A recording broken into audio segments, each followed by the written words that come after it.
So why do you need to teach your kids boundaries? Seems simple, right? Not really. Every change has a reason. Baby, let it come to you. Hey guys, it is Casey with Accidental Homeschoolers. I'm so glad to see you today. If you are new, I'm so glad that you are here. And if you're not new, it's good to see you again. So today's topic was brought on by some incidents that have happened in the last couple of weeks to me, to my family, that it made me think, like, are we teaching our children about boundaries? And I don't just mean simple things. I mean boundaries in relationships, boundaries with other people, boundaries, like property lines, things like that. So let me preface this with a story or two. So 2 weeks ago, on this side of my house, I have a certain amount of property where the sun moves, I get partial shade over there, which is great because the things that need part sun get planted over there, and we put beds out there. And in those, I have planted a lot of very special things, especially medicinal herbs for our family, because I want them to have a place where they're going to be. Majority are perennial and some self-seed. So I wanted them to go over there. And the fence line between my property and the neighbors just has the horse fence. Just basically, two boards in between each post. There's two boards and then some coated wire that runs in the middle. And we've just never changed it. Well, a couple years ago, the neighbor over there, there was a hurricane and it blew down her privacy fence. So basically she lives on, I think, a half acre. So she had a privacy fencing in her backyard, which was fine. Great. We didn't have to worry about it. Everybody had privacy. Well, she decided not to put it back up. So the other day I went out and I saw my mom was over in the garden and she was coming back across the fence. And I'm like, what are you doing? And she's holding plants. And I was like, what happened? And my first thought was, oh no, the neighbor's dog dug it up or something. Like, I didn't know what was going on. And it turns out that my neighbor, who is a lot older, she has grandkids, and her grandkids are my kids' age, basically, 10 and down, had come into my yard and had pulled up half of my garden. Half. Not just like a couple of plants, like kids just being kids, but they were egging each other on. They had found my scissors out there. I have a tea plant. I have a couple tea plants. They pulled up a tea plant. I have some large plants out there. This wasn't just like pulling up seedlings. This was meant to be destructive. And my first instinct, I felt violated. For one, there's a fence there. And your grandmother has a large yard, but you came into mine to destroy something that wasn't yours. That's considered vandalism. I was able to get some of the plants back in the ground because they didn't just pull them up. They pulled them up and then took them over into her yard behind a fence so that no one could see them. Luckily, I put them back in, but I lost about 6 zucchini plants and a couple of echinacea plants. And if you know, echinacea takes a couple years before you can harvest the root. And zucchini, if that's, what did I say, 6 or 7, I can't remember. But how many zucchini can you get out of 6 or 7 plants that I had started from seed 4 months prior? They pulled up corn, they pulled up chamomile, they pulled up tea plants, I can't even remember what's out there, beans, like all kinds of stuff. And I think she was horrified. I think. But no one really did anything. My mom, who was there to see it, basically reprimanded the kids. And the neighbor offered to pay for it. And it was like, okay, let's just see what happens. Like, it's not about the money. It's about that you violated my personal space. You came onto my private property and you destroyed it. Like, I don't understand. Like, so yesterday, so it's been 2 weeks since that incident. And the neighbor came to the fence because we were playing on the back porch and the kids were in the sprinkler, and the neighbor came to the back fence and started screaming at my mom about how she didn't like how she had spoken to her grandchildren. Well, she was standing right there when it was happening, and I had heard it, and it was the same way I would have spoken to my children, and I would have handled it. And she just started screaming and hollering, and it's just a garden, it's gonna die. And the chickens are right there close to the fence as well. Those are just chickens. And I thought, so for one, you're mad, but two, you feel like my private property is not as important as teaching your grandchildren what they should and should not do, for one. And I realized right in that moment that people don't respect other people's personal property, their right to privacy, they don't respect anything. And she just kept going on, and my children are right there as she's yelling, saying she didn't like the way that my mom spoke to her grandchildren, as she's screaming across my kids who were trying to play in a sprinkler. Like, we didn't ask you to come over. So I tried to be very quiet, and I tried to be Christian about it, but I basically had to say, I don't want my children in your yard. That's your property. And she was like, well, I don't care if they come over here. They can't hurt anything. And I said, yeah, they can. If these are just chickens in a garden, that's just your dog. That's just a dog. Can they go out there and let your dog out so it gets hit by a car? It's just a dog. I mean, that was not how she felt about it. And I was like, okay, so your personal space and private property is important to you, but mine is not. And I started thinking about that. So she doesn't feel that way. She didn't teach her children that. And then in turn, they didn't teach her grandchildren that. And she said, well, what would you have done? And I said, well, for one, I would have made my son put it back. 2, I would have had him give all of his allowance to you. And 3, I would have scheduled several work days with you that he would have come and done some hard labor at your house, like picking up rocks or weeding or, whatever she may have needed, picking up the dog poop. I would have had him learn that lesson hard so that it never happened again. And I know not everyone parents the same way, but it made me feel like I was really hard on my kids. I'm like, am I just this horrible parent that is just so mean that, I just discipline my children? And I thought, no, that's the right thing to do. In the 1950s, if someone had hit a baseball and the baseball had gone through somebody's window, what would those parents have done?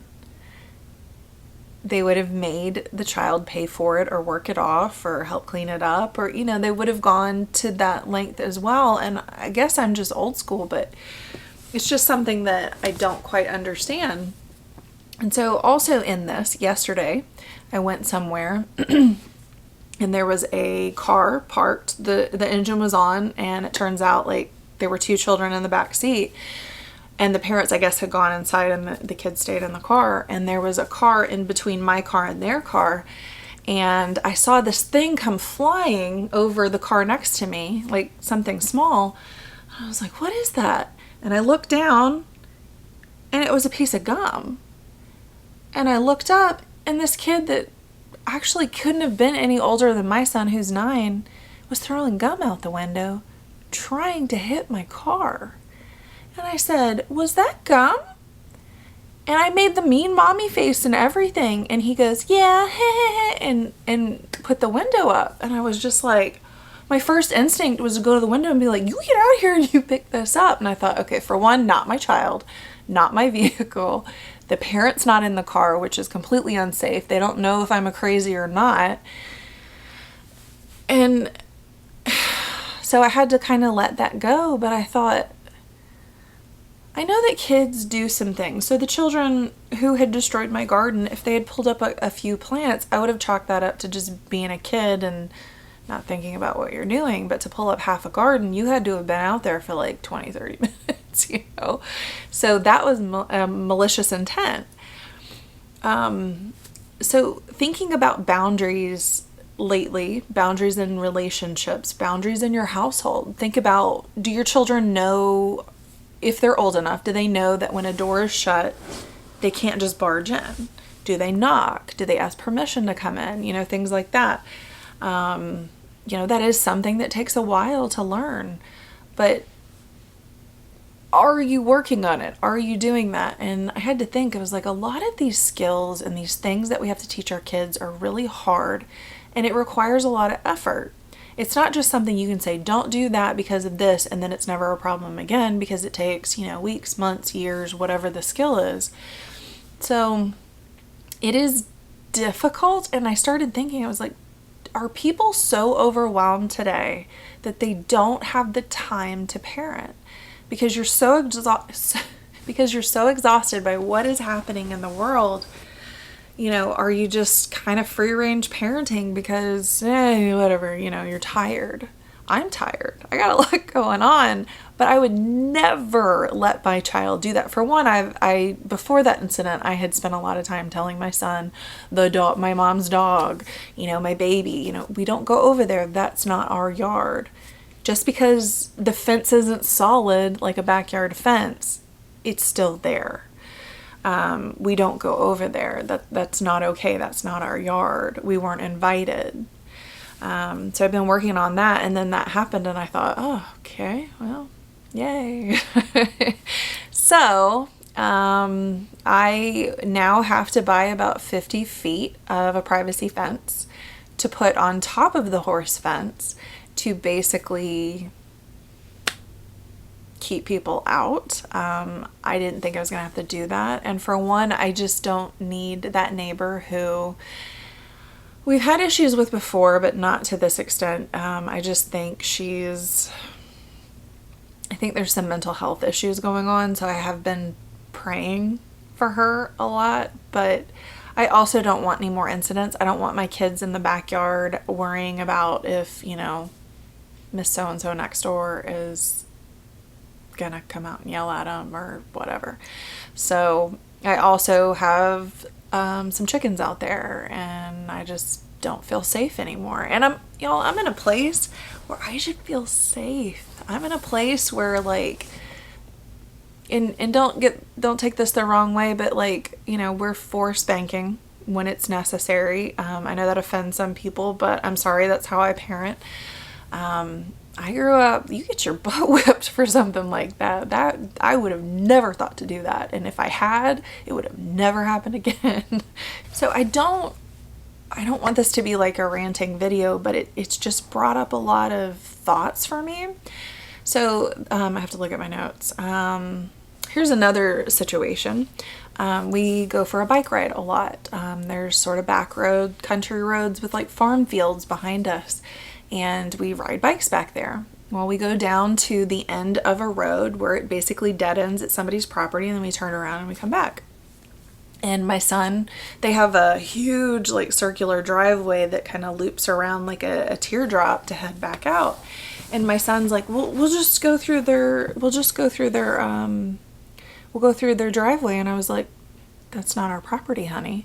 Like, having to explain to him, we can turn around here where it dead ends because that's, you know, basically a public road, but we need to turn around and we need to be respectful. And he was like, well, why? They won't mind. And I was like, yes, they would. I said, people live back here because they don't want to be bothered by other people. So let's respect their privacy and their property.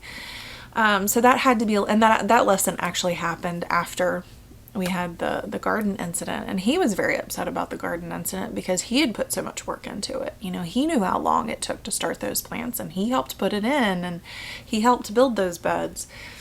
So explaining to him, well, how did you feel when someone did that to you? We don't do that to someone else. Where I grew up, like, you didn't just walk up in somebody's yard uninvited or up to somebody's door. Like, they might meet you with a shotgun where I grew up. You know, you just don't do that. And maybe I'm a little bit OCD about that, but I just think that that's respectful. That's someone's property. You don't just do that.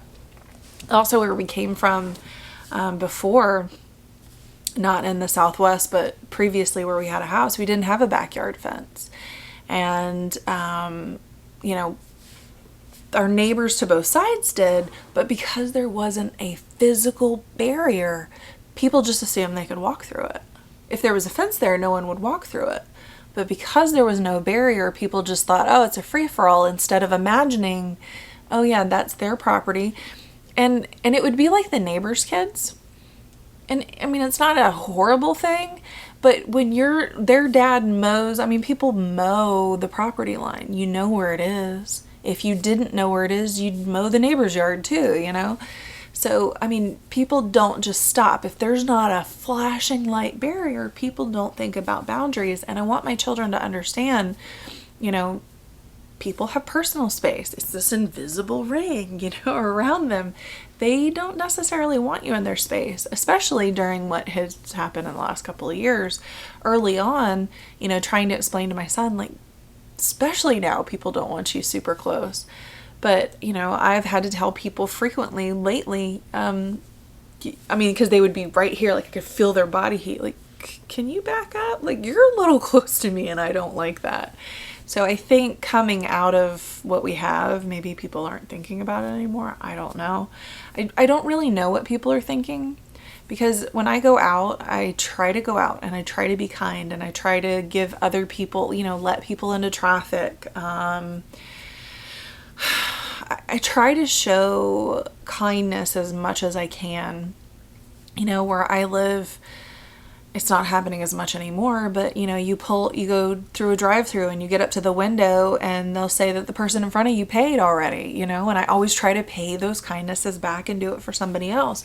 So I live in a place like that, but I'm starting to see things not be as much like that, and it's really sad. I don't really know what's causing that, but it did trigger in my mind that I think we need to make sure, check it to make sure my daughter's still asleep. I got to do these videos when she takes a nap. But, you know, we've got to make sure that we're doing everything that we can for our kids and to make sure that they understand that. And the more I thought about it, I was like, man, my kids are going to be such like outsiders. Are they going to be ostracized? Because people are like, why are you being so polite? Like, because they're going to be so different. And I mean, as Christians, we are set apart. We are different. You know, my son asks me all the time, you know, why are people like that? Why did they do that? And the only answer that I can come up with for him is to say, you know, the sin nature of people. You know, there's been sin since Adam and Eve were expelled from the Garden of Eden, and it's always going to be like that. And this isn't our final place. And, you know, when we go to heaven, we don't have to worry about those things. But here on earth, we're not guaranteed a good life, and we're not guaranteed that it's not going to be hard, and we're not guaranteed that people aren't going to be ugly to us. But what should we do? You know, do the next right thing. You know, in the next 10 minutes, do the next right thing. And that's been really hard for me because, you know, you get tired of it and you want to yell back too. But, you know, is that the right thing to do? Is that the right thing to show your kids? Do I always do the right thing? Do I lose my patience? A lot. So my question is, what would you do if your children had done that to your neighbor? How would you have handled it?